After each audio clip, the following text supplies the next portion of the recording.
Você provavelmente já deve ter ouvido falar sobre economia criativa, mas sabe que peso que ela tem? O setor está relacionado à indústria cultural e do entretenimento, mas também abrange atividades com viés de mercado. É o caso de moda, design, arquitetura, tecnologia da comunicação e da informação, artes, entre outros. E não à toa, a economia criativa é considerada como um importante vetor de desenvolvimento mundial com grande potencial de geração de renda. No Brasil, essas atividades já respondem por uma parcela considerável do Produto Interno Bruto, o PIB, quase 3%, e pelos empregos do país também. Globalmente, esse percentual chega a 7%. E o Brasil tem tudo para alcançar essa estatística mundial. Para falar desse potencial e de outros temas, nosso convidado hoje é Eduardo Saron, presidente da Fundação Itaú. Seja muito bem-vindo, Eduardo Saron, que prazer ter você aqui. Há tanto tempo a gente ouve falar do seu nome, mas eu não te conhecia pessoalmente, que bom.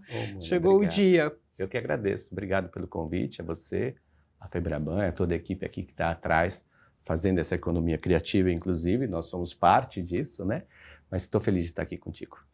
Bacana. E a Fundação Itaú, ela engloba ações do Itaú Cultural, do Itaú Social, que atua na área de educação infantil e do ensino fundamental, áreas tão importantes para o nosso Brasil, e do Itaú Educação e Trabalho, voltado a iniciativas ligadas ao ensino técnico e profissionalizante, e do Instituto Todos pela Saúde, criado durante a pandemia da Covid-19 para apoiar ações contra a pandemia no país. Gostaria de começar perguntando do papel que as iniciativas da Fundação exercem no desenvolvimento do país e também na implementação de políticas públicas.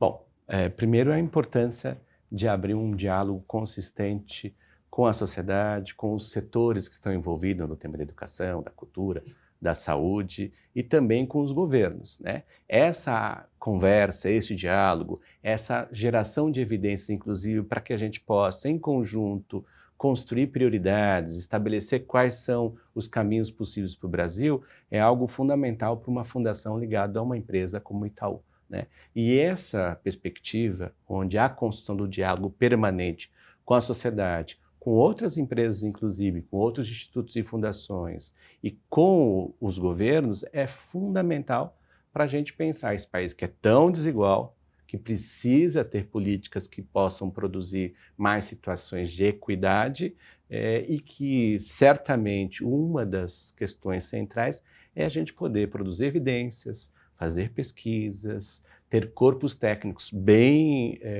qualificados para, nesse diálogo com o governo, não querer substituir o governo, não querer substituir o Estado. Imagino que vocês devam ser muito demandados. Como é que são as ações? Como é que é o papel da Fundação? Sempre quando a gente vai falar de educação, saúde, cultura, nada sobre eles sem eles. Então não adianta a gente do alto da Avenida Paulista imaginar nesse país tão diverso, tão complexo, tão amplo, que a gente vai saber o que precisa para tal lugar, para tal região. Essa necessidade de estabelecer esse pressuposto, nada sobre eles sem eles, nada sobre o professor sem os professores, nada sobre discutir questões indígenas sem os indígenas, nada sobre desenvolver questões e ações culturais e artísticas sem os artistas. Então, essa interlocução com as organizações do terceiro setor é fundamental para que a gente possa ter mais potência na nossa ação,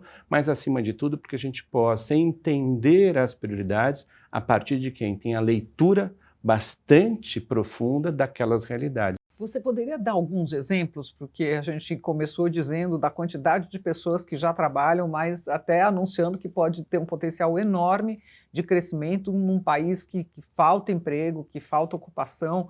Então, imagino que tenha também muita gente interessada nos editais e tal. Para retomar o nosso começo, é muito importante a gente falar da economia criativa, porque às vezes isso não está no radar de alguém que esteja procurando um emprego ou querendo fazer uma trilha de qualificação profissional, ou mesmo de um governante ou da sociedade. Então, falar de economia criativa é fundamental. E é como você trouxe aqui no início do nosso encontro, ela está espraiada em vários setores. Então, por exemplo, você tem desde o artista que trabalha no campo da arte, você tem o advogado que trabalha para o artista, e você tem, às vezes, o designer que tem uma formação criativa muito potente, muito importante, e que não está no campo, mas está na indústria automobilística. Então, esses são só alguns dos diversos exemplos que hoje compõem esses quase 8 milhões de trabalhadores formais e informais trabalhando no campo da economia criativa. Claro que, além de nós falarmos muito, apresentarmos as evidências sobre a economia criativa, é importante também a gente ter um país, um Estado, que possa desenvolver projetos e programas para abarcar a economia criativa. E tem exemplos incríveis na história do mundo sobre a importância da economia criativa.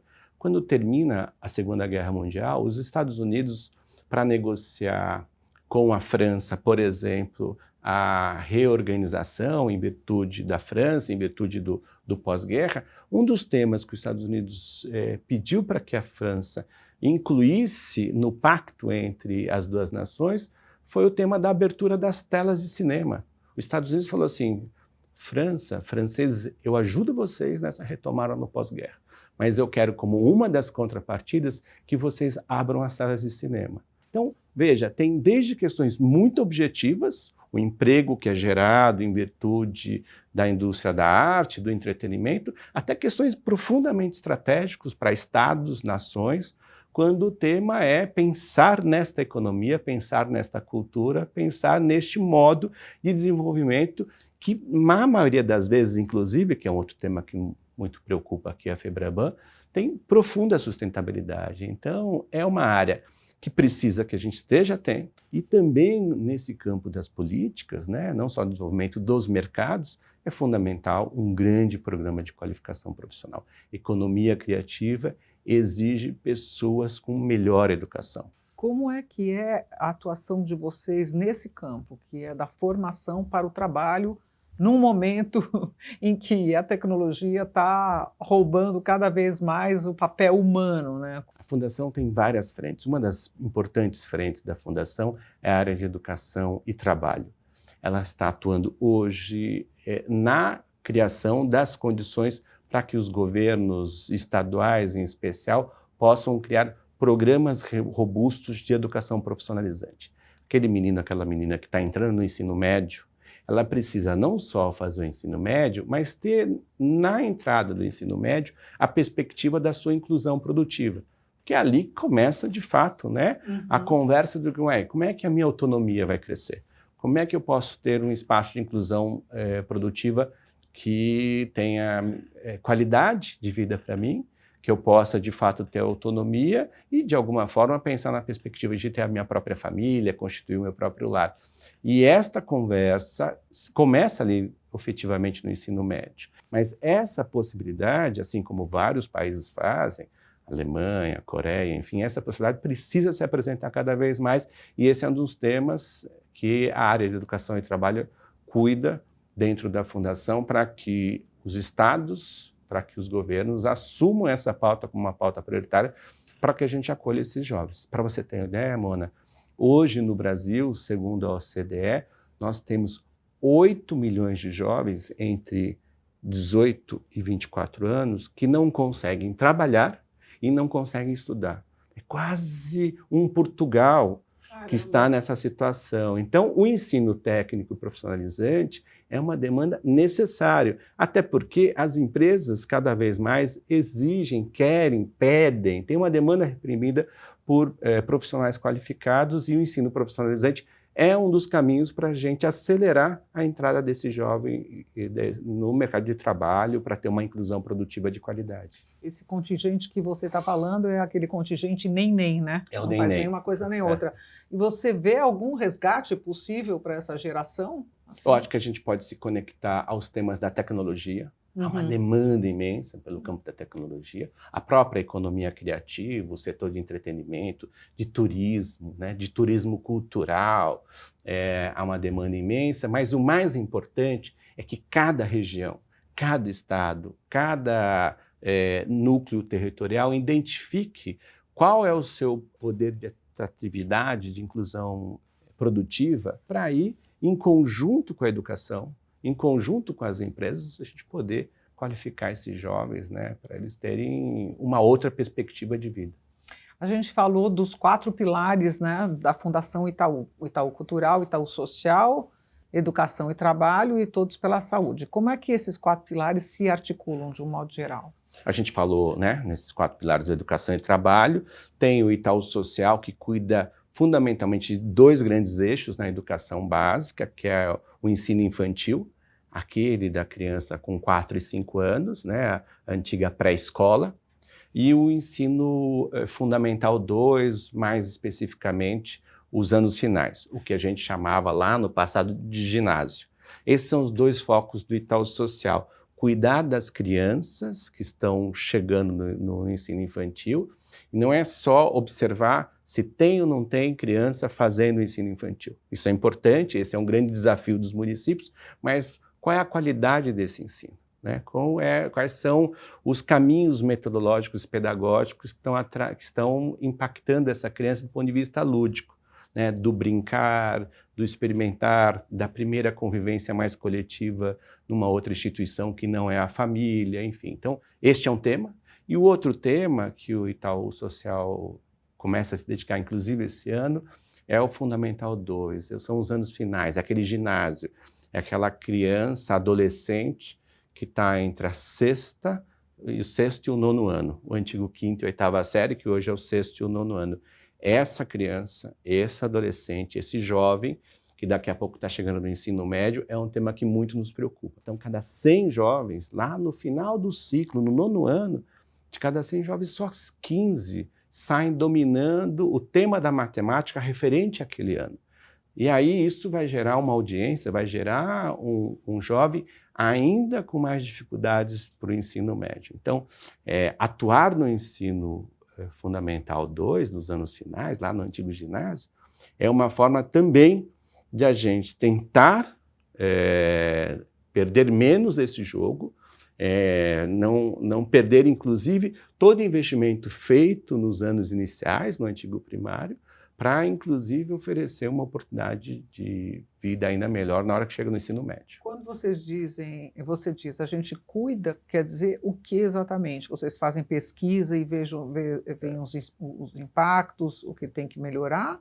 Ou existe mesmo um trabalho de reforço escolar e tal? Não ficou muito claro para mim. Na matemática, né? A gente está, neste momento, testando algumas metodologias no campo do ensino da matemática, inclusive testando em campos, em parceria com prefeituras, para qualificar professores dentro dessa metodologia, para acompanhar como é que isso impacta os alunos, para depois deste laboratório cumprido, se a gente percebe que, de fato, essa metodologia pode ser uma metodologia vitoriosa em relação à matemática, a gente poder, em conversa com outras secretarias de estados e de municípios, oferecer essa metodologia, e naturalmente tudo que a gente faz é absolutamente gratuito, para que esses prefeitos, esses governadores, esses secretários municipais e estaduais de educação possam implantar essas metodologias, esses programas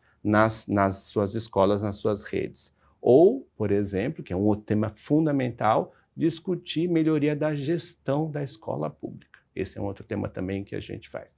E aí isso significa, desde fazer pesquisa, gerar evidências, produzir metodologias, dialogar com os territórios, dialogar com os governos, para que, na medida do possível, eles possam adotar essa ou aquela metodologia, aquele modelo de gestão, para aprimorar o ensino público. E por falar também em qualificação profissional, qual foi o papel do Instituto Todos pela Saúde durante a pandemia? Que a gente acompanhou através do Drauzio Varela, a ação, as doações, né, inclusive fortalecimento de institutos científicos, né? Qual é a missão daqui para frente? Primeiro, o Todos pela Saúde foi uma experiência extremamente exitosa. O maior investimento social privado da história. Foi mais de R$1 bilhão que investimos, desde questões muito básicas, como máscara, luva, até questões mais profundas, como, por exemplo, equipar hospitais, oferecer parte dos equipamentos para que a gente pudesse, de alguma forma, ter menos situações dramáticas como a gente viu no decorrer da pandemia. Essa experiência de debater a pandemia, debater questões ligadas à epidemiologia, fez com que esses profissionais, esses pesquisadores que o próprio Banco Itaú chamou para perto, pudessem, no final dessa jornada mais intensa, ao olharmos essa experiência positiva, nos perguntar se o banco, por meio do Todos pela Saúde, podia continuar nessa jornada. E aí criou-se o Instituto Todos pela Saúde, que hoje é ligado à Fundação Itaú, e esse instituto fez um recorte muito preciso do que irá fazer daqui para frente. E o recorte importante é: precisamos apoiar a pesquisa brasileira, precisamos apoiar a ciência em torno dos temas ligados à epidemiologia. A gente já está se encaminhando para o fim, Saron. Antes tá bom, a gente podia estender por muito tempo, um longo tempo essa conversa aqui, mas eu me lembrei de que antes de começarmos a gravar, a gente falava aqui do quanto a inteligência artificial parece estar roubando emprego, ocupação do ser humano. E eu queria, assim, uma nota sua positiva a respeito disso, Saron. Veja, a gente falou da matemática inicialmente. Essa situação da intensidade do uso da tecnologia exige mais pensamento lógico. Então, o que nos impõe, né, esse mundo que só está acelerando, né, e a gente não sabe para onde vai, mas o que nos impõe é a necessidade de a gente ter mais educação e mais cultura. O que nos impõe é a necessidade de a gente fazer com que o sujeito possa ter capacidade para duas questões centrais. Primeiro, fazer boas perguntas. E segundo, ter pensamento crítico para observar as respostas a essa boa pergunta. Então, não há outra aliança a ser feita senão a aliança entre educação e cultura. Muito obrigada, Saron, pela presença agradeço. aqui. A gente fica com vontade de continuar. Agradeço demais aqui o seu tempo, né? E agradeço também a você que nos assiste, a você que nos ouve, ouvinte, internauta, que está sempre aqui acompanhando os nossos conteúdos. O Eduardo Saron, que a gente ouviu, é presidente da Fundação Itaú Unibanco, e para ficar por dentro de tudo que a instituição oferece e das notícias do mundo financeiro, não deixe de acessar todos os nossos canais da Febraban. Até a próxima.